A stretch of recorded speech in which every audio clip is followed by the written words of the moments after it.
অষ্টাবক্র গীতা দ্বিতীয় অধ্যায় প্রথম শ্লোক।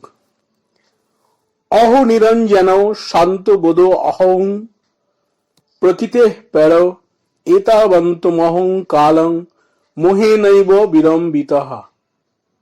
অর্থাৎ, কি আশ্চর্য, আমি সর্ব উপাধিহীন, সর্ববিকারাতীত, স্বপ্রকাশ, চিদ্রূপ ও মায়া অন্ধকার সংস্পর্শ শূন্য। অহো, শ্রী গুরু প্রদত্ত উপদেশ লাভের পূর্ব পর্যন্ত দেহ ও আত্মার অবিবেক রূপ কি মোহ দ্বারাই না এতদিন আমি বিলম্বিত অর্থাৎ বঞ্চিত হইয়াছি। এখানে ব্যাখ্যা, এখানে গুরু প্রদত্ত বলতে এই গ্রন্থে বিশেষ করে অষ্টাবক্র মুনিকে বোঝানো হচ্ছে, আর শিষ্য বলতে রাজা জনক। তো অষ্টাবক্র মুনির, আমরা এটা দ্বিতীয় প্রকরণ অধ্যায় পড়ছি। এর আগে আমরা প্রথম অধ্যায়ে অধ্যয়ন করেছি।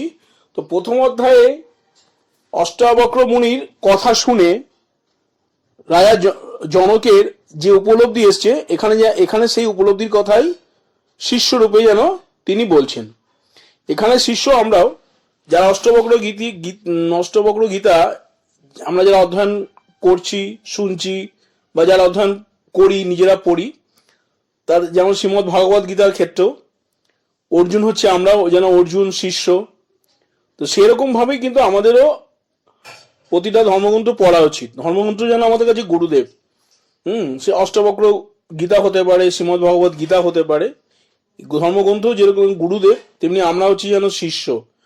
তো এইগুলো যদি আমরা পরস্পর এই শ্লোকগুলো পড়ি এবং সঠিকভাবে উপলব্ধি করি, চিন্তন মনন অধ্যবসায় ধ্যান যোগ যদি আমরা করি, তাহলে এর অনেক অংশই কিন্তু আমাদের মধ্যে উপলব্ধিতে আসবে এবং তখন আমরা বুঝতে পারবো। তো প্রথম অধ্যায়ে আমরা অনেকগুলো ভিডিও রেকর্ডিং করেছি, তা আপনারা অনেকে নিশ্চয়ই শুনেছেন। প্রথম অধ্যায়ে 1A, 1B, 1C, 1D এরকম 4খানা ভাগে ভিডিও করা হয়েছে। তো ওগুলো যদি আপনারা ভালো করে মন দিয়ে শুনে থাকেন, তাহলে এই যে দ্বিতীয় প্রকরণে এই কথাটার অর্থ আপনারা বুঝতে পারবেন। তখন দেখবেন আপনারও ভালো লাগবে, যে তখন আমাদের মধ্যে উপলব্ধি আসবে, সত্যি কি আশ্চর্য, আমরা হচ্ছি সর্ব উপাধিহীন, সব রকমের বিকারের অতীত, আমরা স্বপ্রকাশ আমরা নিজেরাই নিজেদের প্রকাশ, চিদ্রূপ মানে চেতনার রূপ, এবং মায়া অন্ধকার সংস্পর্শ শূন্য। অহো, শ্রী গুরু প্রদত্ত উপদেশ লাভের আগে পর্যন্ত, এই বই পড়ার বা আমাদের যদি গুরুদেব থাকে, তাই গুরুদেবের উপদেশ লাভের আগে পর্যন্ত দেহ আত্মার যে অবিবেক রূপ যে মোহ, তার দ্বারা আমরা কতটাই না বিলম্বিত ছিলাম, কতটা না আমরা বঞ্চিত হয়েছি। এই মহান একটা উপলব্ধি আমাদের এই শ্লোক আমাদের যেন জানিয়ে দিচ্ছে, যে এই মহান একটা উপলব্ধি এসে যায় আমাদের মধ্যে। শ্রী গুরু প্রদত্ত উপদেশ লাভের পর উপযুক্ত এবং যোগ্য শিষ্য আত্ম উপলব্ধি করে কৃতার্থ হয়। শ্রী গুরু প্রদত্ত উপদেশ লাভের পর উপযুক্ত এবং যোগ্য শিষ্য তার আত্ম উপলব্ধি করে কৃতার্থ হয় এবং সেই উপদেশ লাভের আগের যে দুরবস্থার কথা, সেটা সে আরো ভালোভাবে বোধগম্য করতে পারে। অর্থাৎ আপনি যখন নিজেকে আত্মারূপে জানতে পারছেন এবং যখন বুঝতে পারছেন আমি সব রকমের উপাধিহীন, সকল ধরনের যে বিকার, দুঃখ, কষ্ট, এই সমস্ত কিছু থেকে আমি আলাদা, আমি নিজে স্বপ্রকাশ, চিদ্রূপ, এবং এই যে মায়া অন্ধকার সংস্পর্শ, এর থেকে আলাদা আমি সম্পূর্ণ। এটা যখন লাভ হয় আমাদের মধ্যে, আমাদের হৃদয়ে যখন এটা উপলব্ধি হয়, আমাদের আত্মা আমরা যখন নিজেকে এটা উপলব্ধি করতে পারি, তখন এই উপলব্ধি করার আগে যে দুরবস্থার মধ্যে আমরা পড়ে যেতাম, হঠাৎ সুখ আসতো, দুঃখ আসতো, বিভিন্ন সংকটের মধ্যে পড়তাম, বিভিন্ন ভীতির মধ্যে পড়তাম, সেটা যেন আরো ভালোভাবে ডিফারেন্সটা বোঝা যায়, আরো ভালোভাবে বোধগম্য হওয়া যায়, যে আমরা জ্ঞান লাভের আগে আমরা কিরকম একটা খারাপ জায়গায় পড়েছিলাম, এই তফাৎটা আমরা বুঝতে পারি। আর সেই জন্যই শিষ্য আশ্চর্য হয়ে ওঠে এবং নিজের সর্ব উপাধিহীন সত্তাকে জানতে পারে। সর্ব উপাধি বলতে বোঝায় সর্বদা বিভিন্ন নাম, রূপ, পদবী, অহংকারকে, বিভিন্ন জন্মের আরোপিত বিভিন্ন ধরনের নাম, উপাধি, সংস্কার থেকে সে মুহূর্তের মধ্যে মুক্ত হয়ে যায়। আমরা যদি সত্যিকারে এই এই আত্ম উপলব্ধি আমাদের মধ্যে আসে, তাহলে আমাদের যে বিভিন্ন জন্মের যে আরোপিত বিভিন্ন ধরনের নাম উপাধি এবং যে সংস্কার, সেটা মুহূর্তের মধ্যে আমরা মুহূর্তের মধ্যে তা থেকে মুক্ত হয়ে যাই। কত জনই আমরা পার হয়েছি কে জানে, বিভিন্ন জন্মে নিজেকে বিভিন্নভাবে প্রত্যেকে ভাবে, যার কোনোটাই সত্যি নয়। মিথ্যে মায়ার ঘন অন্ধকারে সে নিমজ্জিত ছিল। এই এই উপাধি এবং সংস্কারের জন্য তাকে বিভিন্ন বিকার গ্রাস করত। এই আমার সন্তান এই হবে, আমার ওই হবে, আমার দেহের ব্যাপার নিয়ে বিভিন্ন বিকার আমাদের কি গ্রাস করে না? সত্যি তো গ্রাস করে। বিভিন্ন ধরনের দুঃখ, ভয়, বেদনা, রোগ, মৃত্যু তাকে কষ্ট দিত। সব থেকে বড় কথা, সে নিজের যে মিথ্যা সংস্কারে এতটাই নিমজ্জিত থাকতো যে নিজের প্রকৃত সত্য যে স্বরূপ তাকেই জানত না। মিথ্যে সংস্কারের মধ্যে এতটা নিমজ্জিত থাকতো যে তার নিজের স্বরূপকেই সে জানতে চিরন্তন একটা মুক্ত যে স্বরূপ, সত্যি আমরা তাকে জানতে পারতাম না যদি না আমরা এই আধ্যাত্মিক চর্চা করি। আর এই জন্য আমি বলি প্রত্যেকের আধ্যাত্মিক চর্চা করা উচিত। উপলব্ধিতে আনুন নিজের মুক্ত নিত্য যে আনন্দময় স্বরূপ, সে যে স্বরূপে কোনো বিকার নেই, কোনো রোগ নেই, কোনো দুঃখ নেই, অশান্তি নেই। এই বিকারহীন নির্বিকার আত্মসত্তাকে আমাদের জানতে হবে। আর তাহলেই কিন্তু আমরা প্রকৃত শান্তি লাভ করবো। শান্তি বলে চিল্লে লাভ নেই। শান্তি বলে ওই যে বলছি যে বারবার শান্তি চায়, সে শান্তি চাওয়ার উদ্বেগের মধ্যে রয়েছে। শান্তি চাইতে হবে না আপনাকে, শান্তি চাওয়া ছেড়ে দিন। একদম শান্তি চাইতে হবে না, শান্তি অশান্তি এসব নিয়ে ভাবতে হবে না। আপনি শুধু মূল তত্ত্বকে জানুন। যেদিন আপনি মূল তত্ত্বকে জানতে পারবেন এবং মূল তত্ত্বের মধ্যে যেদিন আপনি অধিষ্ঠিত হতে পারবেন, সেদিন আর শান্তি অটোমেটিক চলে আসবে। তো কারণ আমি যখন জানতে পেরে যাব আমি নিজে শান্ত স্বরূপ, তা আমাকে তখন তো আলাদাভাবে শান্তিকে ডেকে আনতে হবে না, কারণ আমি তো স্বয়ং শান্তি স্বরূপ। তাই বলা হচ্ছে যে তত্ত্বের দিকে মন দিন, তত্ত্বের দিকে, মূল জ্ঞানের দিকে মন দিন, দেখবেন সব কিছু চলে আসবে। কিছু চাইতে হয় না, কিচ্ছু চাওয়ার নেই। কারণ আমি পূর্ণমদ পূর্ণমিদং পূর্ণাৎ পূর্ণমোদচ্যতে পূর্ণস্য পূর্ণমাদায় পূর্ণমেবাবশিষ্যতে। ওং শান্তি, ওং শান্তি, ওং শান্তি। এই পূর্ণ থেকে আমি জাত হয়েছি। আর এই পূর্ণ থেকে পূর্ণকে বাদ দিলেও সেই পূর্ণই অবশিষ্ট থাকে। উপনিষদের সেই কথা, ঈশ্বর উপনিষদের কথা, এই পূর্ণতাই আমি। তা আমি কি চাইবো? আমার তো চাওয়ার কিচ্ছু নেই। আমি সম্পূর্ণ পরিপূর্ণ। এই উপলব্ধি যেদিন এসে যাবে, আপনার চাইতে হবে না, আপনার কোনো উদ্বেগ নেই, আপনার আর বাইরের দিকে ছোটাছুটি লাফালাফি সব বন্ধ। আপনি আত্মস্বরূপে নিমগ্ন হয়ে একদম মহা আনন্দে বিরাজ করবেন। এতে কোনো ভুল নেই। একেবারে প্রত্যক্ষ উপলব্ধি, এর মধ্যে কোনো ভুল নেই। কিন্তু আপনাকে সঠিক পথে একটু চলতে হবে। তিনি অন্য কারো দ্বারা, এমনকি জন্ম দ্বারাও নয়, তিনি স্বয়ং প্রকাশ এবং চৈতন্য স্বরূপ। এই যে আমরা কারো দ্বারা প্রভাবিত নই। আমরা এই জন্মের দ্বারাও আমি প্রভাবিত না। জন্ম যদি না হতো আমার, আমি কি থাকতাম না? আমি থাকতাম, কারণ আমি আমি জন্মহীন। তো জন্মহীন যে হবে সেই তো নিত্য চিরশাশ্বত হবে। জন্ম কথাটার সাথে সাথে মৃত্যু কথাটা জড়িত। তাই জন্ম যার হবে তার মৃত্যু অবশ্যম্ভাবী। তাই নিজেকে যে আমার যে অজ স্বরূপ, আমি যে জন্মহীন, আমি যে নিত্য চিরশাশ্বত সত্তা, এটা আমাদের উপলব্ধিতে আনতে হবে। আমি স্বয়ং প্রকাশ, আমি নিজেকে প্রকাশ করি। আমি চৈতন্য স্বরূপ। প্রকৃতপক্ষে আমি জন্মহীন, নিত্য ও শাশ্বত প্রকাশ স্বরূপ। আর আছে তিনি মায়া অন্ধকার সংস্পর্শ শূন্য। অর্থাৎ এই যে মায়ার যে অন্ধকার, এই মায়া অন্ধকারের সংস্পর্শ শূন্য আমি। অর্থাৎ আমি মায়াকৃত অন্ধকারের দ্বারা অসংস্পর্শ। মায়াকৃত কোনো অজ্ঞানতা আমাকে স্পর্শ করতে পারে না। আমি নির্লিপ্ত আত্মা। আমি আকাশের মতো সংস্পর্শহীন এবং নির্লিপ্ত, কোনো কিছুতে লিপ্ত নই। নিজের এই নির্লিপ্ত সত্তাকে জানতে হবে। মনোবুদ্ধি অহংকারও চিত্তানি নাহম।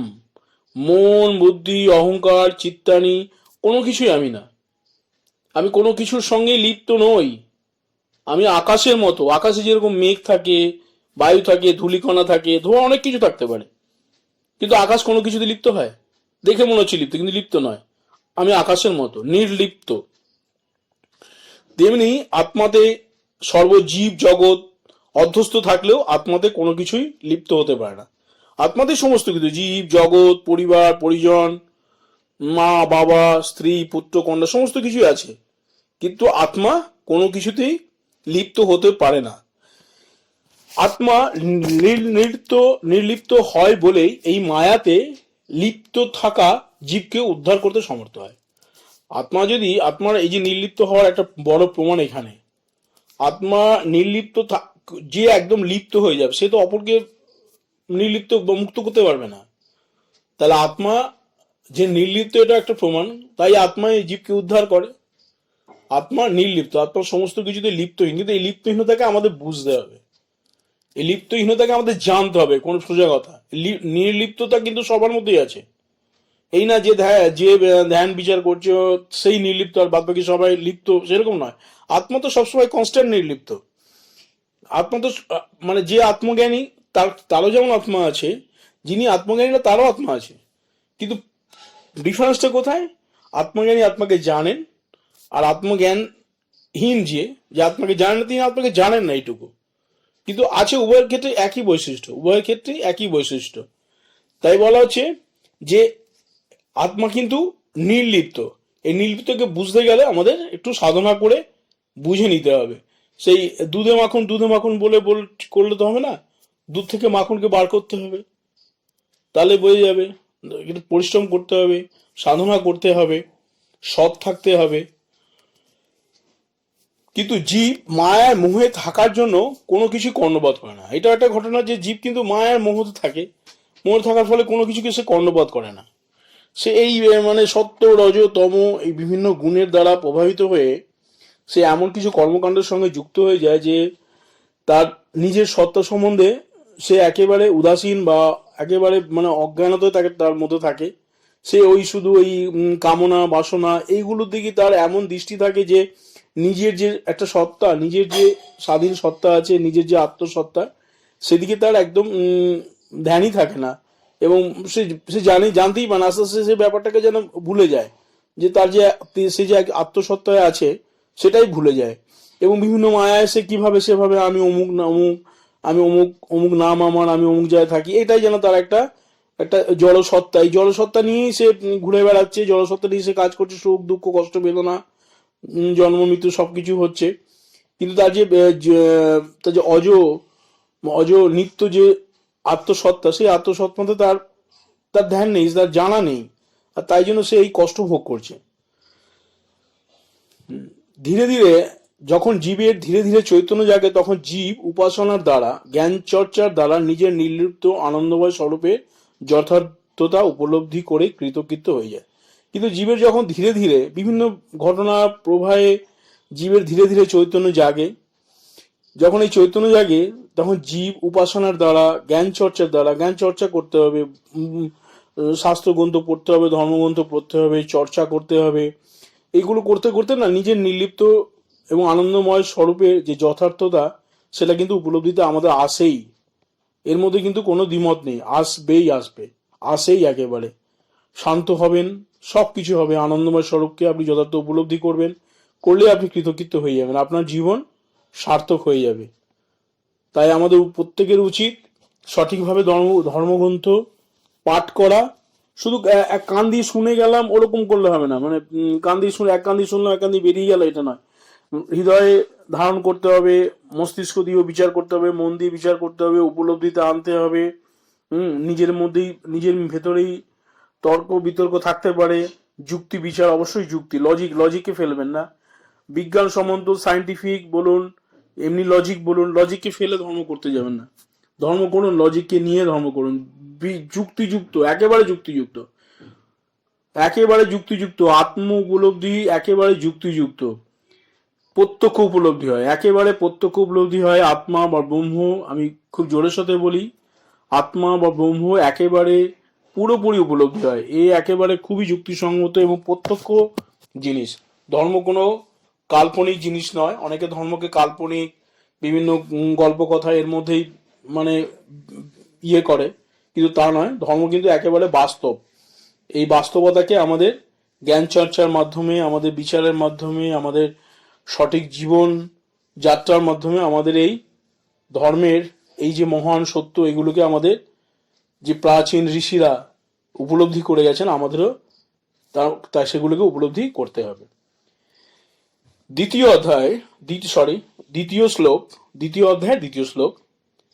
যথা প্রকাশামকো দেহ মেনং তথা জগৎ অত মম জগৎ সর্বমথবা ন চ কিঞ্চন। অর্থাৎ অচেতন জড় এই জগৎকে যেমন এক আমি প্রকাশ করিয়া থাকি, ভালো করে বুঝতে হবে, অচেতন জড় এই জগৎকে যেমন এক আমি প্রকাশ করিয়া থাকি, আমি মানে আত্মা বা ব্রহ্ম, এই যে অচেতন জড় জগৎকে যে তিনি প্রকাশ করে থাকেন, সেই রকম তদ্রূপ আমি এই স্থূল দেহেরও প্রকাশক। অর্থাৎ এই যে স্থূল দেহটা আছে, এই স্থূল দেহেরও আমি একমাত্র প্রকাশক। কিন্তু এই স্থূল দেহের, আমাদের যে শরীর, এই শরীরের যে প্রকাশক, কে প্রকাশক? আত্মা প্রকাশক। আত্মা একে প্রকাশ করছে। আত্মা কোথায় আছে? আত্মা সর্বত্র আছে, সর্বব্যাপী আছে, সর্বব্যাপী আত্মা। এই সর্বব্যাপী আত্মাই এই যে স্থূল দেহ আছে, এই স্থূল দেহেরও তিনি কিন্তু একমাত্র প্রকাশক। অতএব দৃশ্য এই দেহাদি সর্বজগৎ আমার, অর্থাৎ আমাতে অধ্যস্ত। অতএব এই যে দৃশ্য, যে আমি যে বিভিন্ন দেহাদি দেখছি, বিভিন্ন দেহাদি, আমার দেহ, আর বিভিন্ন লোকের দেহ, মানুষের দেহ, জীব জন্তুর দেহ, বা যে সর্বজগৎ আমি দেখতে পাচ্ছি, সেগুলো কিন্তু আমাতেই অধ্যস্ত আছে। আমি কিন্তু সবটা ইন্টারনালি দেখছি, আমি সবটা কিন্তু ইন্টারনালি দেখছি। এই জগৎকে, এই দেহকে কে দেখছে? ইন্টারনালি আমি দেখছি। আমি সামনে একজন মানুষকে দেখছি, কিভাবে দেখছি? চোখ দিয়ে সে মানুষটাকে দেখছি। সেই চোখটা দেখছি কাল দিয়ে, আমাদের ব্রেনে ইনার অংশ দিয়ে দেখছি চোখটা, সেই মানুষটাকে। আর সেই মানুষটাকে একদম লাস্ট উপলব্ধি করছে কে? আত্মা উপলব্ধি করছে, তাই তো? এই দৃশ্য দেহাদি সমস্ত কিছু আমার মধ্যে অধ্যস্ত আছে। অথবা অচেতন জগৎ এবং স্থূল দেহাদি কিছুই আমাতে নেই পারমার্থিক দৃষ্টিতে। এখানে যদিও পারমার্থিক দৃষ্টিতে দেখা যাবে এই অচেতন জগৎ বা স্থূল দেহাদি কিছুই কিন্তু আমাদের নেই। যে নির্লিপ্ত কথাটা বলে, নির্লিপ্ত কথার মতো, অর্থাৎ আমি কোনো কিছুতে কিন্তু লিপ্ত নই। অর্থাৎ এই যে আমার এই যে স্থূল দেহ আছে, জড় দেহ আছে, জড় দেহতে কিন্তু আমি লিপ্ত নই। জড় দেহ থেকে কিন্তু আমি সম্পূর্ণ আলাদা। যদিও আমরা লিপ্ত হয়ে গেছি, মনে হয় যেন অভ্যাসে বিভিন্ন জড়জাগতিক কাজ কর্মের জন্য আমরা যেন অভ্যাসবশত যেন মনে হচ্ছে লিপ্ত হয়ে আছি। কিন্তু যদি আমরা সঠিকভাবে দেখি, তাহলে আমরা কিন্তু এই জড় দেহের সাথে লিপ্ত নই বা অধ্যস্ত নই। এগুলো কিন্তু একটু সাধনা না করলে আমরা কিন্তু এটাকে বুঝে উঠতে পারবো না। এটা কিন্তু শুধুমাত্র মুখের কথায় বুঝিয়ে দেওয়া যায় না, এগুলোকে আমাদের আরো ভালোভাবে উপলব্ধিতে এনে বুঝতে হবে। একমাত্র আত্মা বা ব্রহ্মই চেতন বস্তু। ভালো করে বোঝার জায়গা আছে। এখানে বলা হচ্ছে, এখানে একমাত্র আত্মা বা ব্রহ্ম এই কিন্তু একমাত্র চেতন বস্তু। এই জড় জগৎ বা অচেতন জগৎ এবং এই স্থূল দেহ তার দ্বারাই কিন্তু প্রকাশিত। কার দ্বারা প্রকাশিত? এই চেতন বস্তুর দ্বারা এই জড় জগৎ বা অচেতন জগৎ কিন্তু প্রকাশিত। তিনি একমাত্র প্রকাশ স্বরূপ। তিনি বলতে এখানে আত্মা বা ব্রহ্মই কিন্তু একমাত্র প্রকাশ স্বরূপ। তার দ্বারা প্রকাশিত এই জগৎ এবং দেহাদি তার মধ্যেই অধিষ্ঠিত। এই তার দ্বারা যে প্রকাশিত এই যে জড় জগৎ এবং দেহাদি, এগুলো কিন্তু তার মধ্যেই অধিষ্ঠিত। এই আত্মার মধ্যে অধিষ্ঠিত। কারণ আত্মা তো সর্বব্যাপী, আত্মা তো অনাদি অনন্ত, সর্বব্যাপী।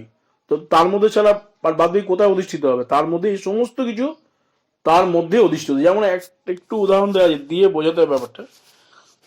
যেমন সমুদ্রে আপনি দেখছেন বিভিন্ন রকমের তরঙ্গ উৎপন্ন, বিভিন্ন রকমের অনেক ধরনের তরঙ্গ, বুদবুদের উদ্ভূত হচ্ছে। এই যে তরঙ্গ বা বুদবুদ, এগুলো কোথায় আছে? সমুদ্রের মধ্যে অধ্যুষিত হয়ে রয়েছে, অধিষ্ঠিত হয়ে রয়েছে। সমুদ্রের মধ্যেই তো আছে, সমুদ্রের বাইরে নেই। তো আত্মাও তেমনি সে অনন্ত একটা মহাসাগরের মতো। তো সেখানে যে জীব জগৎ যা কিছু হোক না কেন, সেটা কার মধ্যে অধিষ্ঠিত হয়ে রয়েছে? আত্মার মধ্যেই বা ব্রহ্মের আত্মা বা এই যে পরম ব্রহ্মের মধ্যেই কিন্তু সমস্ত কিছু অধিষ্ঠিত হয়েছে। আত্মা বা ব্রহ্মের বাইরে কিন্তু কিছু নেই। আরো একটা উদাহরণ আমরা পাই, মাকড়সার জাল। যেরকম মাকড়সার দেহ নিষ্কাশিত অংশ মাত্র। মাকড়সার জালটা কোথা থেকে আসছে? আলাদা? মাকড়সার জাল আলাদা নয়, দেখলে মনে হয় আলাদা, কিন্তু এই জালটা কোথা থেকে এসছে? মাকড়সার শরীর থেকে এসছে। মাকড়সার শরীরের একটা অংশ মাত্র। আলাদাভাবে ওই জালটার কিন্তু কোনো সত্তা ছিল না। আলাদাভাবে ওই যে জাল, ওই জালটার কিন্তু কোনো সত্তা ছিল না। এই জড় জগৎও আত্মা ব্রহ্মেরই নিষ্কাশিত অংশ মাত্র। এই জড় জগৎ আত্মা বা ব্রহ্মেরই নিষ্কাশিত অংশ মাত্র। আত্মা বা ব্রহ্ম যেহেতু সর্বব্যাপী, তাই এই জগৎ তাতেই অধ্যস্ত হয়ে আছে। যেরকম আমরা সমুদ্রের উদাহরণ দিলাম আপনাদের। পারমার্থিক দৃষ্টিতে যদিও বা এই অচেতন জগৎ এবং স্থূল দেহের কোনো অস্তিত্ব নেই। পারমার্থিক দৃষ্টিতে, বারবার কথা হচ্ছে পারমার্থিক দৃষ্টিতে, আমরা কিন্তু খুব এই জেনারেল দৃষ্টিতে এটা দেখতে পাবো না, এটাকে উল্টোও মনে হবে আমাদের। কিন্তু যদি পারমার্থিক দৃষ্টি আমার এসে যায়, তাহলেই কিন্তু আমরা বুঝতে পারবো। আমরা যখন সাধন চর্চার মধ্যে থাকি, ধ্যান চর্চার মধ্যে থাকি, যখন আমরা আত্ম উপলব্ধির মধ্যে থাকি, যখন আমাদের এই পারমার্থিক দৃষ্টিটা জাগ্রত হয়, তখন কিন্তু খুব পরিষ্কারভাবে বোঝা যায় যে এই অচেতন জগৎ বা স্থূল দেহের কোনোটারই কিন্তু কোনো অস্তিত্ব নেই।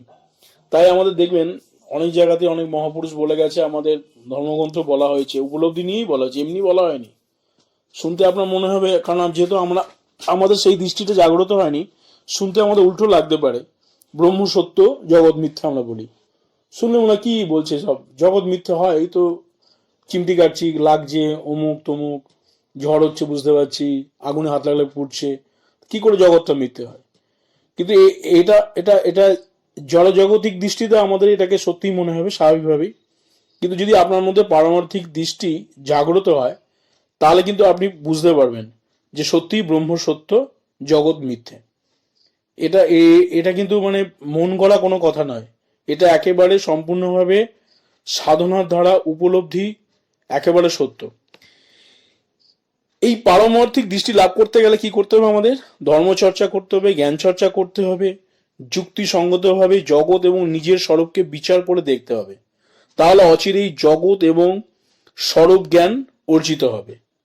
আপনি যদি নিজের প্রকৃত স্বরূপ নিয়ে বিচার করেন, তাহলে দেখবেন আপনি এই স্থূল দেহ নন। একটু মাঝে মাঝে নিজেকে নিয়ে বিচার করবেন, নিজের প্রকৃত স্বরূপকে। আমি কে? হু am I? Who am I? আমি কে? বিচার করুন, বিচার করুন, দেখুন কে আপনি। আপনি বলছেন এই এই এই শরীরটা আমার, আমার যে এই মনটা আমার, বুদ্ধি আমার।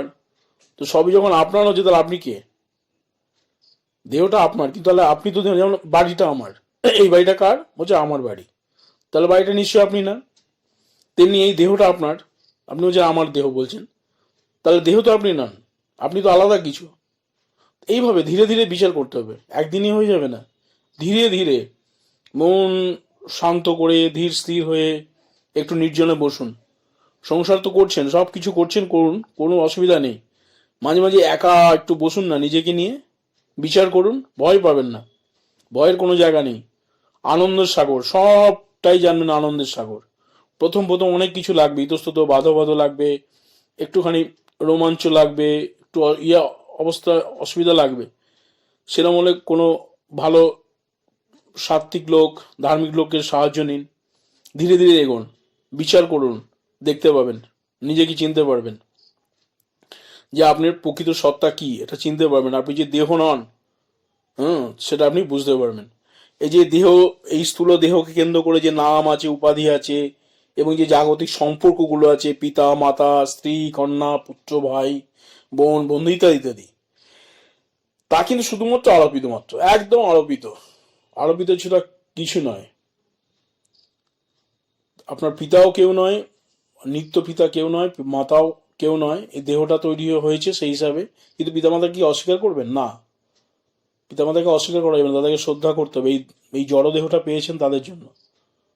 কিন্তু আপনার যে অনাদি অনন্ত যে আত্মসত্তা, তার কোনো জন্ম নেই, তার কোনো পিতা নেই, তার কোনো মাতা নেই। আপনি মান্যতা দিচ্ছেন পিতামাতা, আপনি ভাই বোনকে মান্যতা দিচ্ছেন ভাই বোন, বন্ধুকে মান্যতা দিচ্ছেন বন্ধু, বন্ধু হচ্ছে, স্ত্রী পুত্র কন্যাকে মান্যতা দিচ্ছেন, তারা স্ত্রী পুত্র কন্যা। আপনার জন্মের সাথে সাথে স্ত্রী পুত্র কন্যা হচ্ছে না, আপনি পরে একসময় কাউকে স্ত্রী বলে মান্যতা দিচ্ছেন, আপনার ঔরসে পুত্র হচ্ছে, ঠিক আছে, দেহধারী পুত্র হচ্ছে, মান্যতা দিচ্ছেন, কিন্তু বস্তুত পক্ষে কেউ কারো নয়। কারণ এগুলো সবটাই হচ্ছে গিয়ে স্থূল দেহ মাত্র। সে আপনি যেমন স্থূল দেহ, তেমনি আপনার সন্তানও স্থূল দেহ, আপনার স্ত্রীও স্থূল দেহ মাত্র।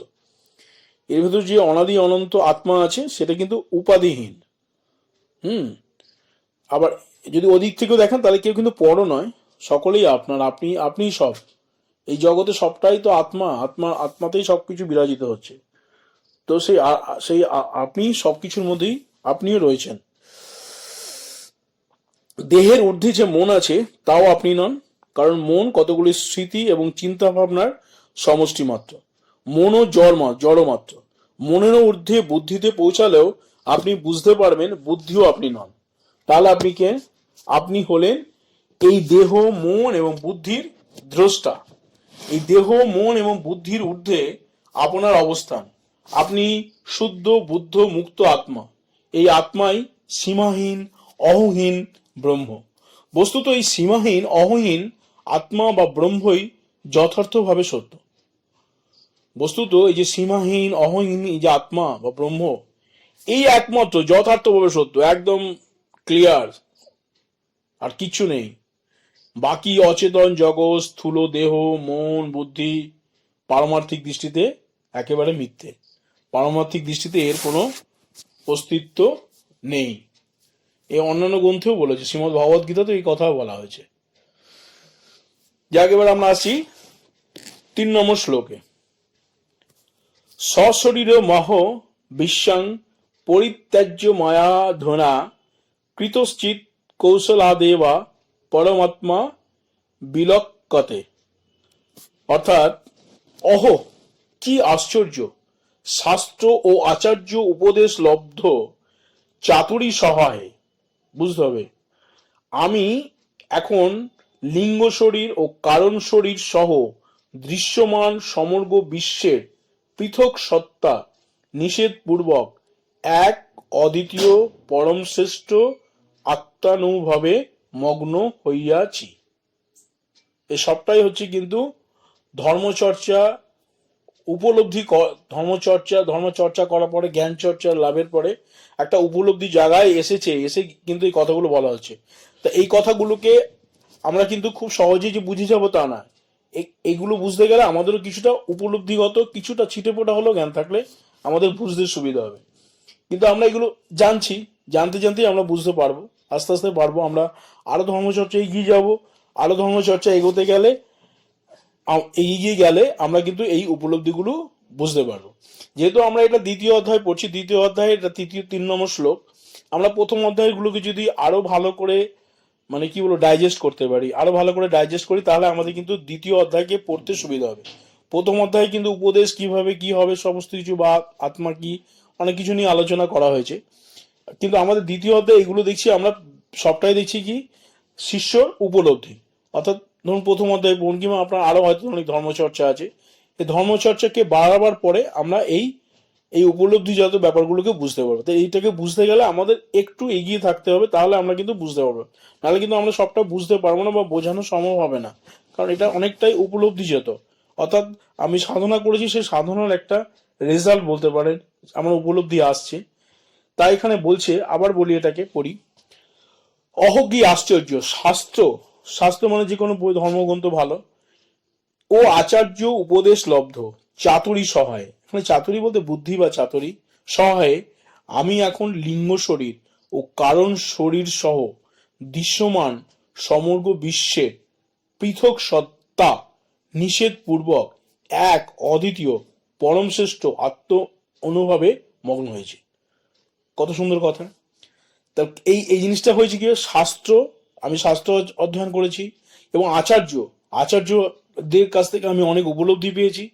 সেই সুন্দর চাতুরীর সহায়ে, চাতুরী বা বুদ্ধি বা জ্ঞান এখানে বলা যায়, তার সহায়ে আমি এখন কি হয়েছে, আমি এমন একটা উপলব্ধি জগায় পৌঁছেছি যেখানে লিঙ্গ শরীর এবং কারণ শরীর সহ, এই যে লিঙ্গ শরীর এবং আমাদের যে কারণ শরীর, এই সমস্ত কিছু সহ এই যে দৃশ্যমান আমার সামনে যে জগৎ, আমি সমগ্র জগৎকে যে দেখছি, এই দৃশ্যমান জগৎ, বিশ্বের এই জগৎ পৃথক সত্তা, এটাকে নিষেধপূর্বক, মানে একদম এটা থেকে স্বতন্ত্র আলাদা, এটা আলাদা একটা জায়গায়, জানো, আলাদা একদম দৃশ্যমান জগৎকে নিষেধপূর্বক আমি আমি নিজেকে কি দেখতে পাচ্ছি, আমি এই এই বিশ্ব ব্রহ্মাণ্ডের মধ্যে আমি নিজেকে দেখতে পাচ্ছি যেন এক অদ্বিতীয় পরম শ্রেষ্ঠ যে আত্মার অনুভব, এই অনুভবে আমি মগ্ন হয়ে গেছি। আমি এখন এই এক অদ্বিতীয় পরম শ্রেষ্ঠ আত্মা অনুভবে মগ্ন হয়ে আছি। আরো একটু বলি এটাকে, শাস্ত্র এবং আচার্যের উপদেশের সাহায্যে শিষ্য এখন লিঙ্গ শরীর অর্থাৎ এই স্থূল শরীর এবং কারণ শরীর অর্থাৎ মন, বুদ্ধি এবং অহংকার ইত্যাদি এবং দৃশ্যমান এই বিরাট স্থূল বিশ্বজগতের পৃথক সত্তাকেও মিথ্যা অস্তিত্বহীন দেখে এক এবং অদ্বিতীয় পরম শ্রেষ্ঠ আত্ম অনুভবে মগ্ন হয়ে গেছে। মিথ্যা এবং মায়াকৃত অজ্ঞানময় এই জগৎ সংসার তার কাছে এখন তিরোহিত হয়ে গেছে, একদম তিরোহিত যেন তার কাছে। মিথ্যা মায়াকৃত অজ্ঞানময় জগৎ, এই কলহ, অশান্তি, এই মৃত্যুর ভয়, রোগের ভয়, অমুক তমুক বিভিন্ন রকম সমস্ত কিছু তার কাছে এখন তিরোহিত। তিনি একেবারে যেন সেই ভারশূন্য, এই সমস্ত ভারশূন্য পরম শ্রেষ্ঠ এই জ্ঞান রূপ অসির সাহায্যে তিনি কি করেছেন, মায়াকৃত অজ্ঞান এবং অন্ধকারময় জঙ্গলকে কেটে ফেলেছেন। কেবলমাত্র ব্রহ্মই আছে অবশেষে সেই একমেব অদ্বিতীয় ব্রহ্মে তিনি মহানন্দে মগ্ন আছেন। ইহাই ব্রাহ্মী স্থিতি। এই ব্রাহ্মী স্থিতির কথাই শ্রীমদ্ ভাগবত গীতাতে উল্লেখ আছে। এই জ্ঞান এবং স্থিতি একবার যদি লাভ করা যায়, আর কোনোদিন অজ্ঞানতা আসবে না। এই ব্রাহ্মী স্থিতি যখন একবার লাভ হয়ে যায়, এই ব্রহ্মজ্ঞান যখন একবার লাভ হয়ে যায়, এই জন্য এই জ্ঞানকে বলা হচ্ছে সবচেয়ে পরম জ্ঞান, সবচেয়ে উৎকৃষ্ট জ্ঞান। এই জ্ঞান লাভ করলে অজ্ঞানতা আর আসে না, এই জ্ঞান লাভ করলে অজ্ঞানতা আর আসে না। কিন্তু এই জ্ঞান লাভের জন্য আমাদের একটু অ্যাক্টিভ হতে হবে, আমাদের ধর্মচর্চা করতে হবে, আমাদের সঠিক পথে চলতে হবে, অনেস্টলি থাকতে হবে। সবচেয়ে বড় তো অনেস্টলি থাকুন, সততা থাকুন, নিজের কাজে নিজে পরিষ্কার থাকুন, সহজ সরল হতে হবে, যেগুলো আগেও প্রথমত বলা হয়েছে, এইগুলোকে আমাদের একটু মেনটেন করতে হবে। তাহলেই আমরা কিন্তু শুধুমাত্র সাধু সন্ন্যাসী হয়ে যারা আছে ওনাদের প্রণম্য আমাদের, কিন্তু ওনারাই যে একমাত্র আত্ম উপলব্ধি বা ব্রহ্মজ্ঞান লাভ করবে এরকম কোনো নয়। সংসারে থেকেও যদি আপনি সংসারের সমস্ত কাজকর্ম করেও নিষ্কাম কর্মযোগে আপনি থাকুন, বা একটু আধটু সকাম থাকে আমাদের, সেইগুলো কেটে যাবে। এগুলো করেও যদি আপনি যদি আপনার মধ্যে যদি সেই জিজ্ঞাসা থাকে, সেই যদি মানে আধ্যাত্মিক তার প্রতি যদি আপনার টান থাকে, আপনি যদি সেটা চর্চা করেন, আপনি কিন্তু আত্মজ্ঞান বা ব্রহ্মজ্ঞান লাভ করবেনই, এতে কোনো সংশয় নেই, একেবারে কোনো সংশয় নেই। সংসারী লোকও আত্মজ্ঞান ব্রহ্মজ্ঞান সংসার অবস্থায় লাভ করতে পারেন একদম। যদি রবীন্দ্রনাথ ঠাকুরকে বলেন, রবীন্দ্রনাথ ঠাকুর কিন্তু অনেক বড় আধ্যাত্মিক মানুষ ছিলেন। তিনি এইভাবে হয়তো তিনি উপনিষদ উপরে ওই সমস্ত কিছু লিখেছেন, তিনি তার গান কবিতা সবই অনেক কিছু উপনিষদের উপলব্ধি ওনার মধ্যে আছেন। এরকম রবীন্দ্রনাথ ঠাকুর বলে না, আরো অনেকেই আছেন, অনেক গৃহস্থ সংসারী মানুষ, তারা সৎ পথে থেকে আধ্যাত্মিক চর্চা করে তারা আত্মজ্ঞান বা ব্রহ্মজ্ঞান লাভের দিকে পৌঁছে গেছেন। কোনো কিছুতে মানে নিজেকে করার কোনো কিছু নেই, ছোট করার কিছু নেই। আমরাও আত্মজ্ঞান বা ব্রহ্মজ্ঞান লাভ করতে পারি, এই বিশ্বাস নিয়ে আমাদের ক্রমশ এগিয়ে যেতে হবে। অহংকার করলে হবে না, অহংকার তো বর্জিত করতেই হবে। বস্তুত কথা, আত্মজ্ঞান লাভ করতে গেলে অহংকার তো বর্জন করতেই হয়, আত্মজ্ঞান বা ব্রহ্মজ্ঞান লাভ করতে গেলে এগুলো আমাদের নিশ্চয়ই হয়ে যাবে। এবার আমরা আসি 4 নম্বর শ্লোকে। যথা না তেওতা ভিন্নন্ত রঙ্গা ফেন বুবুব্ধা আত্মনা ন তথা ভিন্নং বিশ্বমাত্মা বিনির্গতম। অর্থাৎ জল থেকে উৎপন্ন তরঙ্গ, ফেনা ও বুদবুদ যেমন জল থেকে আলাদা নয়, তেমনি আত্মা থেকে উৎপন্ন এই বিশ্ব জগৎ আত্মা থেকে ভিন্ন নয়। বোঝা গেল? জল থেকে উৎপন্ন তরঙ্গ, ফেনা, বুদবুদ, এগুলো কি জল থেকে আলাদা? কখনোই জল থেকে আলাদা না। এগুলো জল থেকেই তৈরি। বস্তুতপক্ষে এগুলো জলই। এগুলো আমরা বিভিন্ন নাম দিয়েছি, তরঙ্গ, ফেনা, বুদবুদ, কিন্তু এগুলো জল। তেমনি আত্মা থেকে এই বিশ্বজগৎ টোটালটাই উৎপন্ন হয়েছে। তাহলে এটা, এই জগৎটা, এই যে বিশ্বজগৎ, এটা কিন্তু আত্মা থেকে আলাদা কিছু নয়। আমাদের অজ্ঞানতার জন্য এগুলোকে আমরা আত্মা থেকে ভিন্ন দেখছি, আলাদা দেখছি, বিভিন্ন নাম, রূপ, উপাধিতে আলাদা আলাদা করে ফেলছি। এটা আমাদের অজ্ঞানতার কারণে এগুলো হচ্ছে। কিন্তু যখন আমাদের মধ্যে জ্ঞানের প্রকাশ হবে, তখন আমরা এই সমগ্র জগৎকে এক আত্মারূপে দেখতে পাবো। তরঙ্গ, ফেনা ও বুদবুদের জল ভিন্ন অন্য কোনো উপাদান নেই এই বুদবুদের মধ্যে। তেমনি বিশ্বজগতে আত্মা ভিন্ন অন্য কোনো উপাদান নেই। জল থেকে উৎপন্ন তরঙ্গ, ফেনা ও বুদবুদ জল থেকে আলাদা নয়। তেমনি আত্মা থেকে উৎপন্ন এই বিশ্বজগৎ আত্মা থেকে ভিন্ন নয়। জলই তরঙ্গ, ফেনা ও বুদবুদ পতিত হইতেছে, তাই জল ভিন্ন উহাদের পৃথক কোনো সত্তাই নেই। আত্মাতেই এই বিশ্বজগতের সকল কিছুই পতিত হইতেছে, অতএব আত্মা থেকে ভিন্ন এই বিশ্বজগতের কোনো কিছুর পৃথক কোনো সত্তাই নেই। এখন ঘটনা হচ্ছে, এগুলো শুধুমাত্র শুনলেই বুঝে গেলাম, এটা তো হয় না। কারণ এগুলো সবটাই কিন্তু একেবারে ভেতরের, ভিতর থেকে উপলব্ধির ব্যাপার। এই উপলব্ধি আমাদের কিন্তু ধর্মচর্চার মাধ্যমে আনতে হবে। এই আত্মা থেকে যে বিভিন্ন জগৎ সংসার উৎপন্ন হয়েছে, তো যখন আমরা সেই একমেব ব্রহ্মে বা আত্মার যা তত্ত্বে পৌঁছাতে পারবো, তত্ত্বকে বুঝতে পারবো, উপলব্ধি করতে পারবো, বা সেই জায়গায় সেই স্তরে পৌঁছাবো, তখন কিন্তু আমরা দেখতে পারবো যে এই জগৎ, এই বিশ্ব জগৎ কিন্তু এই আত্মা থেকে আলাদা কিছুই নয়।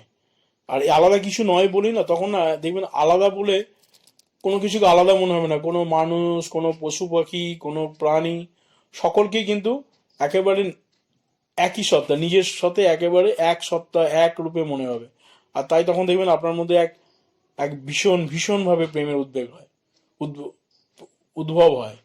প্রেম কি? প্রেমটা আমরা বলি প্রেম ভালোবাসা কিন্তু অপরকে হয় না। যখনই আমরা নিজের সঙ্গে একাত্ম করে যাকে দেখতে পাই, তার প্রতি কিন্তু আমাদের ভালোবাসা অনেক বেশি বেড়ে যায়। একটা কথাই আছে যে মানুষ সবচেয়ে ভালোবাসে কাকে? নিজেকে। তো যখন আমি দেখতে পাচ্ছি সবটাই আমি, সমস্তটাই আমি নিজেই, তাহলে তো আমার সকলের প্রতি, সমস্ত বিশ্ব ব্রহ্মাণ্ডের সমস্ত জীব জগৎ সকলের প্রতি আমার মানে যে কি পরিমাণ প্রেম মানে উদ্ভব হবে, তা সেই স্তরে না পৌঁছানো পর্যন্ত বোঝা যাবে না। সেই স্তরে পৌঁছালে বোঝা যায় যে সেই প্রেমটা কত দূর, কত জায়গায় গিয়ে পৌঁছে গেছে। তাই আমাদের আবার এইভাবেই ধর্মচর্চা করে যেতে হবে। করলে আমরা আমাদের নিশ্চয়ই এই উপলব্ধি জায়গায় প্রত্যেকেই পৌঁছাতে পারবো। হীনমন্যতায় কেউ ভুগবেন না। কে পাপি, কে অমুক, কে তমুক, এসব ভাববেন না। হীনমন্য থেকে ভুগুন। এরপরে আমরা আরো পড়বো যেখানে আমরা দেখবো কোনো হীনমন্যতা নেই, আমি নির্লিপ্ত। আসল কথা নিজেকে মুক্ত ভাবলে, যে যেরকম ভাববে সে সেরকম হয়। নিজেকে মুক্ত ভাবতে হবে। নিজেকে মুক্ত ভাবলেই মুক্ত হবেন আপনি। আপনি নিজেকে কখনোই পাপি, অমুক তমুক এগুলো ভাববেন না। হ্যাঁ, ভুল কাজ যদি আপনার মনে হয় এগুলো ভুল করেছে, সেগুলোকে পরিত্যাগ করুন, কিন্তু নিজেকে হীনমন্যতায় ভুগবেন না। আপনি কিন্তু মহান আত্মা, মহান ব্রহ্ম। আর এই জায়গাতেই আপনি পৌঁছাবেনই। আপনাকে পৌঁছাতে হবে। আপনার নিজের প্রতি বিশ্বাস বাড়ুক, আত্মবিশ্বাস বাড়ুক, আত্মপ্রত্যয় বাড়ুক, আপনার সাধনা আরো বেড়ে যাক। আপনি নিশ্চয়ই আপনার সেই মহান সত্তাকে উপলব্ধি করবেন, এবং এই মহান সত্তা যে এই জগতের থেকে আলাদা কিছু নয়, সে উপলব্ধি আমাদের মধ্যে আসবেই আসবে। এবার হচ্ছে 5 নম্বর শ্লোক। তন্তু মানো ভাবে দেব পট যদৎ বিচারিতঃ আত্মতন্মাত্র মেমেদং তদৎ বিশ্বং বিচারিতম। বিচার দৃষ্টিতে বস্ত্র যেরূপ কেবল তন্ত্ররূপেই দৃষ্ট হয়ে থাকে, বিচার সহায়ে এই বিশ্ব সেইরূপ এক আত্মসত্তা মাত্র রূপে প্রতিভাত হয়। বিচার দৃষ্টিতে বস্ত্র যেরূপ কেবল তন্তুরূপেই দৃষ্ট হয়ে থাকে, কেবলমাত্র তন্তু মনে হবে। বিচার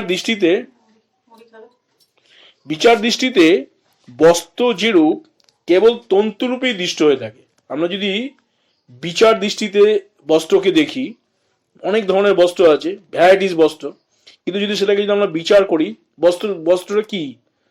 বস্ত্রটা নিফর সুতো, তন্তুরূপেই তো রয়েছে। তন্তু ছাড়া কি আছে এতে? তন্তু। আমরা বিভিন্ন বস্ত্র, বিভিন্ন রকম সাইজ, বিভিন্ন রকমের ভ্যারাইটিস করছি, তো বিভিন্ন রকম বস্ত্র মনে হচ্ছে, কিন্তু মূলত কি, মূলত সেটা তন্তুরূপে নির্দিষ্ট হয়ে থাকে। তেমনি বিচার যদি আমরা ঠিকভাবে করি, এই সমগ্র কিছু কিন্তু আত্মা দ্বারাই কিন্তু সৃষ্টি হয়েছে, আত্মাতেই সৃষ্টি হয়েছে, সেরূপ আত্মসত্তা মাত্র রূপে প্রতিভাত হয়। যদি আমরা বিচার করি যে সমস্ত কিছুর মধ্যে তো আত্মা আছে, সর্বং কলিদং ব্রহ্ম, সর্বত্র ব্রহ্ম আছে, সর্বত্র ব্রহ্ম মানে সেই আত্মা ব্রহ্ম একই। সেই সর্বং খলিদং ব্রহ্ম যদি সর্বত্রই বিরাজমান হয়, তাহলে আমরা যে ভ্যারাইটিস বস্তু দেখছি, তো ভ্যারাইটিস বস্তুর সকল কিছুর মধ্যেই তো সেই একই ব্রহ্ম আছে। তো ব্রহ্মই যখন সকল কিছুর মধ্যে আছে, তাহলে যদি আমরা সঠিকভাবে সেই বিচার করি, এবং আমাদের শুধু ধর্মচর্চা, জ্ঞান চর্চা এবং বিচার সহায় আমরা যদি ভালোভাবে দেখি, তাহলে আমরা কিন্তু সকল কিছুর মধ্যেই সেই এক ব্রহ্ম সত্তাকে দেখতে পাবো। একদম এর মধ্যে কোনো রকম মানে দ্বিধা দ্বন্দ্ব কিছু নয়। পরিষ্কার কথা, আমরা যতই আলাদা আলাদা বস্ত্র দেখি, আলাদা আলাদা নাম রূপ দিয়ে থাকি, কিন্তু বিচার করলে সকল বস্ত্রের মধ্যেই এক তন্তুই দৃষ্ট হয়। স্থূল দৃষ্টিতে আমরা যতই আলাদা আলাদা বস্তু, প্রাণী, গাছপালা দেখি না কেন, শান্ত হয়ে বিচার করলে কেবলমাত্র সর্বব্যাপী একমেব অদ্বিতীয় চৈতন্য স্বরূপ আত্মসত্তাকেই পরিলক্ষিত হয়। এর মধ্যে কোনো দ্বিমত নেই। আজ এই পর্যন্তই। ভালো লাগলে লাইক এবং সাবস্ক্রাইব করতে ভুলবেন না। নমস্কার।